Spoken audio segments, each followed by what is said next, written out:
ప్రస్తుతం ప్రపంచవ్యాప్తంగా కూడా ఈ మిషన్ ఫలించినందుకు సంతోషం వ్యక్తం చేస్తున్నారు. మనతో మాట్లాడడానికి శేషగిరిరావు గారు టెలిఫోన్ లైన్లో ఉన్నారు. రిటైర్డ్ డిప్యూటీ డైరెక్టర్ షార్ నుంచి. గుడ్ మార్నింగ్ శేషగిరిరావు గారు.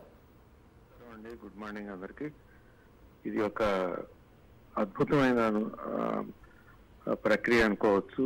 కారణం ఏంటంటే సునీత విలియమ్స్ 9 మాసాలకు పైగా స్పేస్ స్టేషన్ లో ఉండిపోయి ఎంతో మనోధైర్యంతో అక్కడ తను చేపట్టిన కార్యక్రమాలు, తనకు చేయవలసిన కార్యక్రమాలను పూర్తి చేసుకుని క్రూ మాడ్యూల్ 9 డ్రాగన్ ద్వారా సురక్షితంగా తిరిగినందుకు సంతోషం వ్యక్తం చేస్తున్నామండి.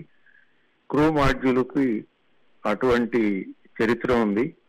ఎందుకంటే 44 సార్లు ఈ క్రూ మాడ్యూల్ విజయవంతంగా స్పేస్ స్టేషన్ కు అనుసంధానమైన చరిత్ర ఉంది.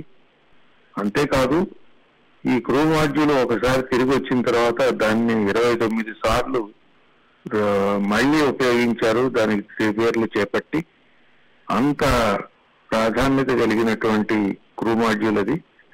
సో చరిత్రకు తగ్గట్టుగా ఎటువంటి ఇబ్బంది లేకుండా ఈ 4 వ్యోమగాముల్ని సునీత విలియమ్స్ తో సహా భూమి మీద తీసుకొచ్చినందుకు అందరికీ సంతోషంగా ఉంది.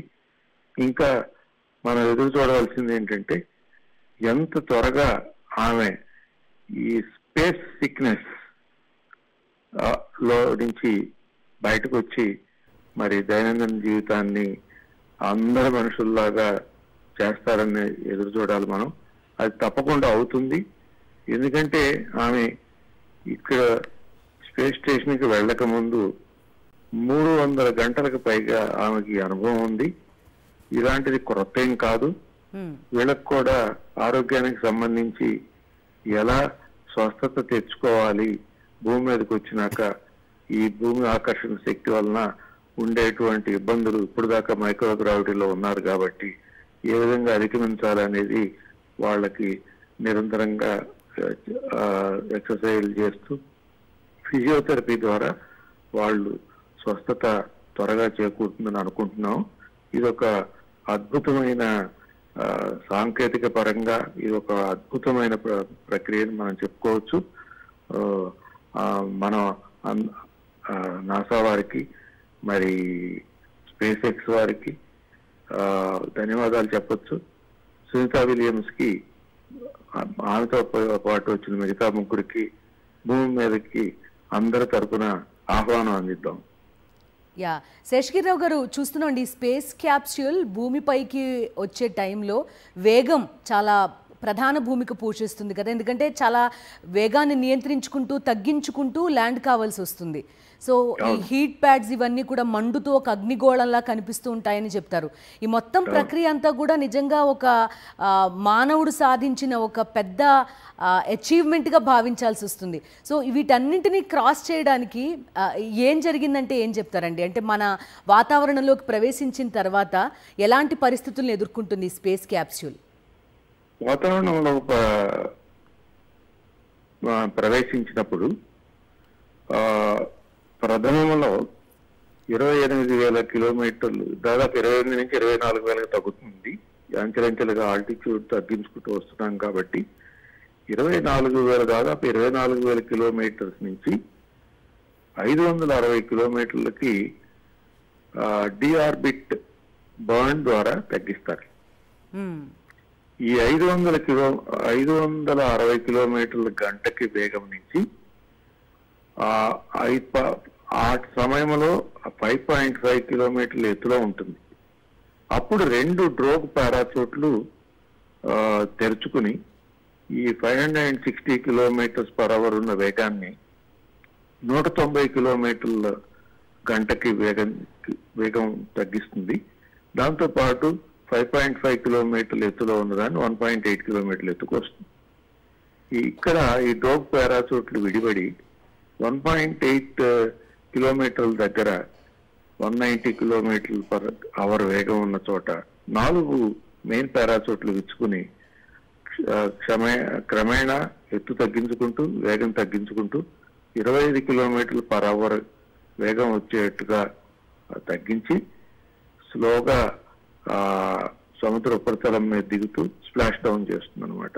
ఇది పారాచూట్ల ద్వారా జరిగే ప్రక్రియ. ఇక ఉష్ణాన్ని తట్టుకోవటం అనేది 85 కిలోమీటర్లు భూ వాతావరణం దాదాపు మీసోస్పియర్ అంటాం. ఆ మీసోస్పియర్ దగ్గర నుంచి దాదాపు డ్రోగ్ పారాచూట్లు తెరుచుకునేది అంటే 5.5 కిలోమీటర్ల ఎత్తు వరకు ఈ ఉష్ణోగ్రత 1900 డిగ్రీల సెంటీగ్రేడ్ కి మించిన ఉష్ణోగ్రతను తట్టుకుంటుంది. దీన్ని ఈ యొక్క స్పేస్ క్యాప్సూల్ చుట్టూత ప్లాస్మా అంటాం మనం. ఈ ప్లాస్మా అనేటువంటి ఉష్ణోగ్రత అక్కడ ఉంటుంది కాబట్టి అక్కడ ఆ 7 నిమిషాల పాటు కమ్యూనికేషన్ కూడా ఉండదన్నమాట. ఎందుకంటే ఆ ప్లాస్మా రీజియన్ లో అంత టెంపరేచర్ ఉన్నప్పుడు కమ్యూనికేషన్ వ్యవస్థ కూడా ఆ 5 to 6 minutes లోపం ఏర్పడుతుంది. సో అది ఎలాగూ ఈ యొక్క మాడ్యూల్ క్రొత్త కాదు, 44 సార్లు జరిగింది కాబట్టి ఈ అందరూ ఇది సక్రమంగా జరుగుతుంది అని అనుకుని ఎదురు చూశారు. ఎదురు చూసినట్టుగానే అంతా సక్రమంగా జరిగింది. చాలా సంతోషం.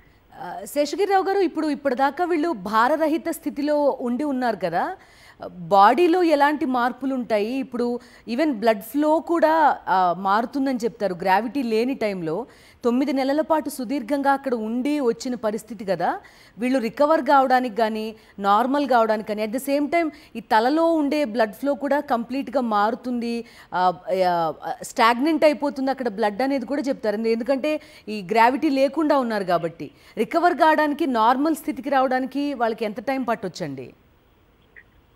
బ్లడ్ ఫ్లో ఉండదు అనేది కరెక్ట్ కాదు. బాడీలో ఫ్లూయిడ్స్ ఉంటాయి, తలలో ఫ్లూయిడ్స్ ఉంటాయి. మనం అనుకుంటా ఉంటాం చాలా మందికి కళ్ళు తిరిగినప్పుడు చెవిలో ఉన్న ఫ్లూయిడ్ ద్రవం గడ్డగట్టకుండా సరైన బ్యాలెన్స్ రీతిలో ఉందో లేదో ఒకసారి చెక్ చేయించుకోండి అని అంటూ ఉంటారు భూమి మీద కూడా. అంటే ఏంటంటే బాడీలో ఉన్న ఫ్లూయిడ్స్ కి ఆ మనిషి బ్యాలెన్స్ కి అటువంటి అవకాశం ఉందన్నమాట.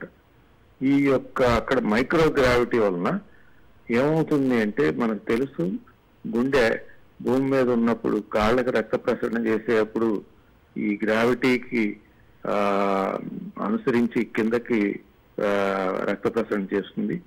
మెదడుకి రక్త ప్రసరణ చేసేటప్పుడు గ్రావిటీకి ఆపోజిట్ గా చేస్తుంది భూమి మీద ఉన్నప్పుడు. అక్కడ మైక్రో గ్రావిటీలో కాళ్ళకు ప్రసారం చేసిన మెదడుకు ప్రసారం చేసిన గుండె ఒకే విధమైన శక్తిని ఉపయోగిస్తుంది. ఆ విధంగా ఒక రకమైన మైక్రో గ్రావిటీకి గుండె పనిచేయటం కూడా అలవాటు అవుతుంది. భూమి మీదకి వచ్చిన తర్వాత అట్లా వెన్నెముక చుట్టూతో కానీ లంగ్స్ చుట్టూతో కానీ బ్రెయిన్ చుట్టూతో కానీ ఉన్న ఫ్లూయిడ్ వేరు, మన రక్త ప్రసరణ వేరు, నరాల ద్వారా జరిగే రక్త ప్రసరణ వేరు. ఈ ఫ్లూయిడ్స్ బాడీకి చాలా ఉపయోగకరమైన ఫ్లూయిడ్స్, బాడీ ఫ్లూయిడ్స్ అంటాం అనమాట. ఆ ఫ్లూయిడ్స్ మళ్ళీ స్వస్థానంలో రావటానికి, సరైన స్థానంలో రావటానికి కొంత టైం పడుతుంది. అది త్వరగానే జరుగుతుంది. ఎందుకంటే ముఖ్యంగా సునీత విలియమ్స్ కేసులో అంతకుముందు 2 సార్లు వెళ్ళొచ్చింది, దానికి తెలుసు. మరి మిగతా వ్యోమగామం తీసుకుని ఉంటే దాదాపు సంవత్సరం పాటు 700 రోజుల పాటు ఉన్నవాళ్ళు కూడా ఉన్నారు. వీళ్ళందరి యొక్క దిగినప్పుడు పరిస్థితి చూసి ఒక ఆల్మనాక్, ఆరోగ్యాన్ని స్వస్థత చేకూర్చుకోవటానికి ఎటువంటి చర్యలు చేపట్టాలనే ఒక ఆరోగ్య దీపిక, అంటే ఆల్మనాక్ లాగా అంటాము, అది ఆల్రెడీ తయారు చేసి పెట్టున్నారు. ఉన్నాయి కాబట్టి మామూలుగా మిగతా విషయం అంటే బోన్ మినరల్ డెన్సిటీ తగ్గుతుంది, ఆ తర్వాత మజిల్ స్టిఫ్నెస్ తగ్గుతుంది, ఇవన్నీ క్రమేణా వస్తాయి. కానీ మిగతా మరి ఈ కోఆర్డినేషన్ లో కొంచెం తగ్గుతుంది. ఏంటంటే ఇప్పుడు చేయి కదిలించాలంటే భూమి ఆకర్షణ శక్తి మీద చాలా బరువు అనిపిస్తుంది. మరి ఆహారం తీసుకోవాలన్నా కూడా అటువంటి భారం అనిపించే పరిస్థితుల్లో తీసుకోవాల్సి ఉంటుంది. ఈ పరిస్థితులు, ఈ కోఆర్డినేషన్ సంబంధించింది, కాగ్నిటివ్ పవర్ కి సంబంధించిన పరిస్థితులు, తర్వాత నడవటానికి బ్యాలెన్స్ తెచ్చుకునే పరిస్థితులు. ఇప్పుడు మైక్రో గ్రావిటీలో ఉన్నప్పుడు కూర్చున్నా, నుంచున్నా, పడుకున్నా ఒకటే ఫీలింగ్ ఉంటుంది. ఆ ఫీలింగ్ లో నుంచి ఇక్కడ కూర్చుంటే మీకు కంఫర్ట్ ఉంటుంది, పడుకుంటే కంఫర్ట్ అనిపిస్తుంది, నిలబడితే బ్యాలెన్స్ గా ఉండటానికి మనం ప్రయత్నిస్తూ ఉంటాం. ఈ పరిస్థితులు త్వరలోనే చక్కబడతాయి, దాదాపు 10 నుంచి 20 రోజుల్లో చక్కబడతాయి.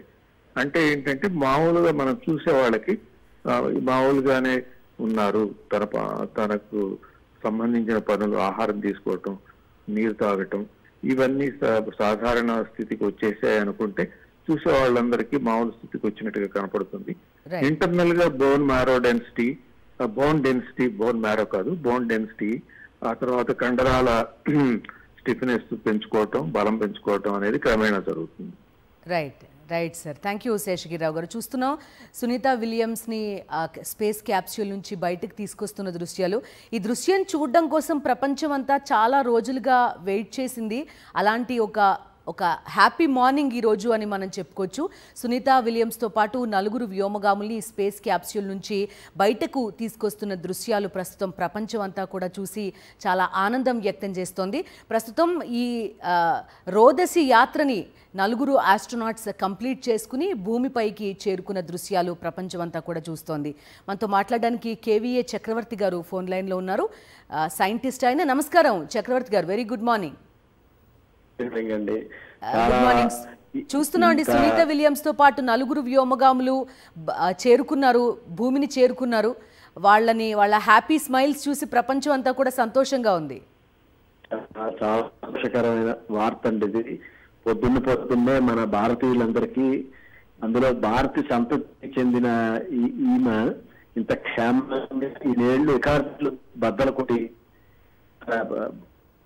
ఉపయోగకరమైన శాస్త్ర ఎక్స్పెరిమెంట్లు చేసి ఏవో రిజల్ట్స్ కూడా మోసుకొస్తున్నారనే ఊహలు ఉన్నాయి. తిరిగి వస్తున్నందుకు చాలా సంతోషం. మేము ముందు అనుకున్నాం, మేము కొన్ని ఇంటర్వ్యూల్లో నేను చెప్పాను లాస్ట్ 4 months క్రితమే ఖచ్చితంగా వస్తారని. అది చాలా నిజమైంది. అందువల్ల నేను చాలా ఉత్సాహంగా ఉంది తిరిగి రావడం. ఇంకా కొత్త విషయాలు ఏమొస్తాయి ముందుకి మెల్లిమెల్లిగా నాసా వాళ్ళు ఇస్తారు. కొంత ఏదో చిన్న బ్రేకింగ్ న్యూస్ లాగా అప్పుడప్పుడు చెప్తారు, మేము ఇది సాధించాము, కొంత అవి సాధించాము. ఇవన్నీ కూడా ఈ చేసిన ఇప్పటి వరకు వాళ్ళు అన్ని చేసినవి కూడా మెల్లిమెల్లిగా ఎంతో కొంత మానవ జాతికి ఫ్యూచర్ లో ఉపయోగపడేవిగానే ఉన్నాయి. ఎందుకంటే చెప్తున్నాను మీకు, ఒక థీరీ ఒకటి ఏముందంటే, ఒక 40,000 సంవత్సరాల తర్వాత, ఒక 50,000 సంవత్సరాల తర్వాత పెద్ద ఉపద్రవాలు మన భూమండలానికి జరగచ్చు అనే ఇది ఒకటి ఉంది ఇప్పుడు మనకి. రైట్ సార్, థ్యాంక్ యూ చక్రవర్తి గారు, థ్యాంక్ యూ.